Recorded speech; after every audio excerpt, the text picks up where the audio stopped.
Yarın gece gideceğim bu kentten. Bir ırmağa yolcuyum. Sular çekiyor beni.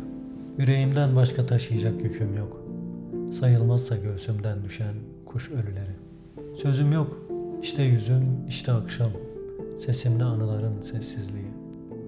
İçimde acıyla yürüyorum yolları. Çoktandır yolumu ayırdığım bu kentten. Yorulsam da bir daha binmem o trenlere. Kimse karşılamasın istasyonlarda beni. Kuşsuz bir kent gizli uzayan saçlarımda. Aşktan ve anılardan bir avuç külüm şimdi.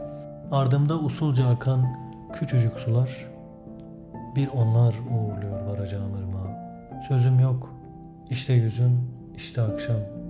Sesimde anıların sessizliği. Sonunda bir soru gibi kaldım yine kendimle. Kentin kırık aynasında eksildikçe düşlerim.